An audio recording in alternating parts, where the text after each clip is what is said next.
Welcome to the G.A.B. This is G.A.B. They should have never gave you platform. Y'all know what segment we about to get into. We about to get into the SAF segment. And today I got to talk about this movie. And there's other movies with this name, actually. The Occupant. I saw it on Netflix. They have other movies called The Occupant, and they're pretty scary. You know what I mean? Drama, thriller. But this one was more that I saw. It was a Spanish movie, actually. But they had the subtitles, you feel me? And it was English dubbed. They English dubbed it. And it was more of a thriller drama. And before I get into the plot of the movie, oh man, I got the plot for you. Oh my goodness.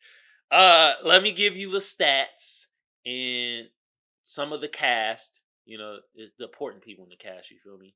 And we're going to go from there. So, IMDb gave it a 6.4 and Rotten Tomatoes gave it a 61%, while the people gave it a 56%.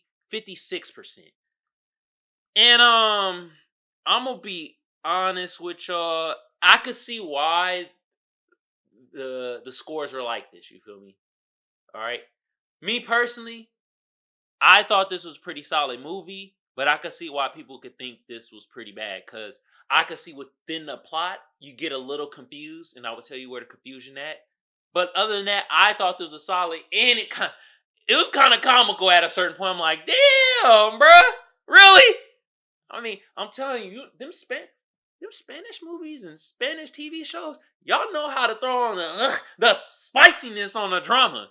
Especially it'd be like mellow. It usually like melodramatic drama. Y'all throw on the spicy shit, the Teletamundo spiciness, you feel me?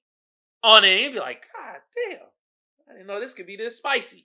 So, with that being said, I'll say freak the critics, you feel me? I understand, I get y'all, you feel me?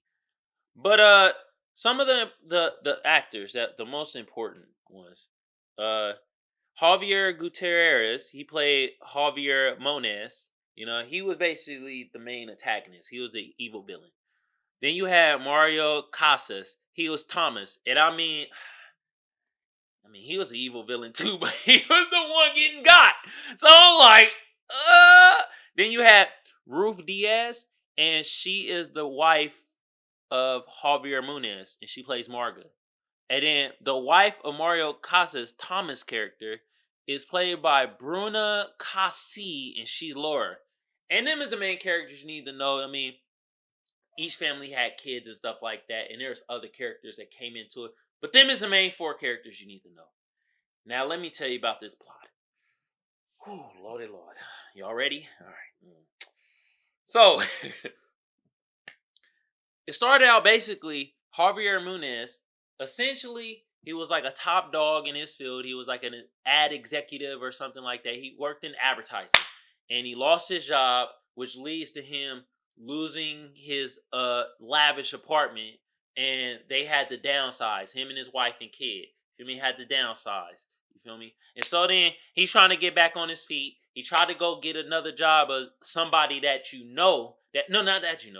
that he knew back in the day. And he thought it was going to be like, all right, cool, a little bit of nepotism. I knew bro for back then. It's going to be easy peasy. I'm about to get this job back. No. What happened was bro tried to play him. He tried to give this grown man an internship. What? Are you freaking serious? Bro got a mortgage. Bro got a family. He got kids to feed. And you don't give this man a damn internship. God damn. It played it off, like kind of laughed about it. And so the dude that like he left him with or whatever to like get his paperwork, bro was like, yeah man, it's an internship. He gave him the little juice, gave him a secret. He's like, hey bro, I'm gonna be honest with you. He kind of said we were gonna lowball you anyway, so. And it was like, God damn. Lowballed his ass, gave him an internship. No, he had nowhere else to go. So, and this is where the confusing part came in. Because I thought he was going to, like, get even with that guy. No, you'll never hear from this guy ever again. He gets even with a total stranger. And this is where Thomas comes in. And Thomas is like, being successful, and he moves into Javier's apartment. His old apartment. Bruh. I'm like, yo, what? And he's stalking him, and he basically like, yo, you know what? I'm tired of my life. I want your life. You know what? And then down the line, I'll tell you down the line. So, Javier, right? He starts talking, bro, and then, like, you see that Thomas, he has issues himself. And, like, you thought it was peachy keechy with bro, and it's like, nah, bro. Thomas is in AA meetings for his drinking. He done beat his wife and kids. Beat the bloody hell out of him. I'm like, God damn. So then, like, Javier's like, you know what? I'm gonna stall it out. You feel me? I'm chilling. You feel me? But,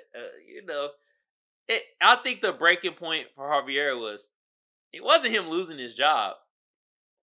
It was his own family. Because, like, Marga and then they son a little fat, you know what I mean? A little bigger. And Javier was like, you know what? I'm going to try to whip my son into shape. We ain't had time to bond. So he tried to bond with him, run him up the hill and stuff. And, his fat ass threw up. And that's normal. You could be fat. You could be skinny. It doesn't matter. If you ain't worked out in a while and somebody pushes you to work out, you're going to probably throw up. I've done it when I was a little kid. You eating all them goddamn sweets and snacks and stuff, and you try to work out and run and stuff, you gonna hurl. So what happened? That happened. You feel me? And then his wife Margaret's like, how dare you take my son and make him run up the hill like that? Oh God, like you are brutal. And I'm like, bro, he trying to just make his son competitive and get his fat ass into shape. God damn. But I think that was the breaking point for Javier. Because Javier was like, man, you know what? I'm tired of my son being fat as and I'm tired of you. You not being competitive no more. I don't want to have to come home and have my wife smell like bleach. Because she got a job, because he got laid off, so she's a cleaning woman now. And I think that was his breaking point. So then he started being like, you know what? I want a wife swap. Actually, I want a family swap. I'm a family swap with Thomas, you feel me? His family better. And he don't deserve his family. He whooping their ass and stuff. So that's essentially what was the plan. And what happened? He went to the AA meeting where Thomas is at, kind of befriended, bruh.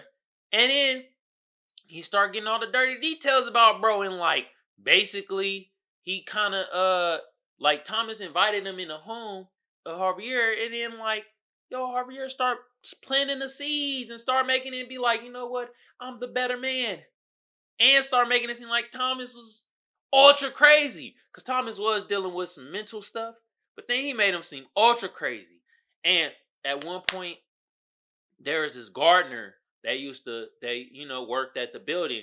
And he noticed Javier was like, oh, what's up, bro? I ain't seen you in a minute.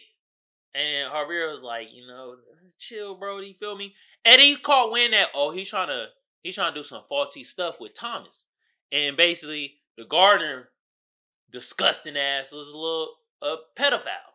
And he was like, you know what?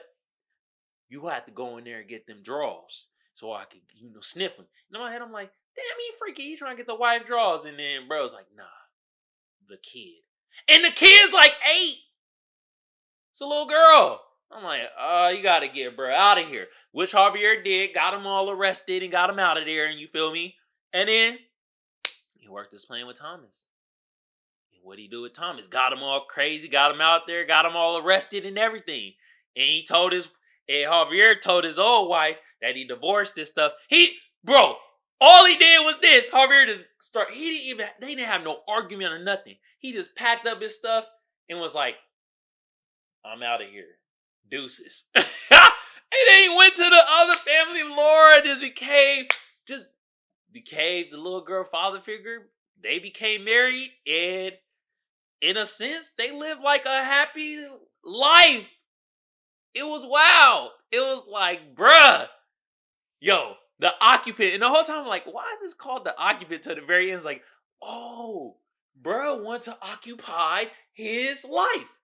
Javier wants to occupy Thomas' life. He was like, Thomas, you got the better wife and kid. Like, bro, you ain't treating him right, bro. You know what? Javier was like, F my old family. I'm about to go into this new family. That's better anyway, in his eyes. And basically, that's what happened. He occupied bro life. God damn. Ended up getting it. He ended up getting Thomas' job. Bruh got Thomas' job at the end of the day. He literally occupied every aspect of Thomas' life. God damn. The occupier. That's what they should have called this. The occupant. Nah, the occupier. Bruh, Javier is the occupier. Oh my God, bruh. And it makes you think like, who's really the supervillain? Javier or Thomas? And that's what I kind of like about these Spanish shows and Spanish TV shows and Spanish movies. Because they don't make one person the ultimate good guy and one person the ultimate villain. Everybody got flaws. Like Laura had her own flaws, you feel me? Marga had her own flaws. Everybody has flaws. You feel me? But this was a diabolical plan by Javier. But at the end of the day, I'm like, damn. Was he really the protagonist? The antagonist? Or was he like the hero? Like, he did ditch his one family, but he ended up saving another family. Some might call this man high value. Bruh. I'm sorry, y'all. I had to say it. Oh my God. Oh my God. But yeah, that was it. Once again, that was The Occupant on Netflix.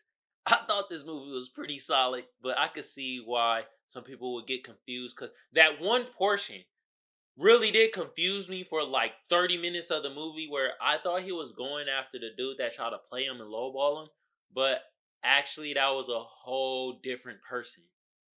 Like that threw me off. I was like, what? Why wouldn't he go after the dude that tried to play him and lowball him and he just go after this random person that moved into his spot? Hey man, but to each their own, I guess. All right, y'all.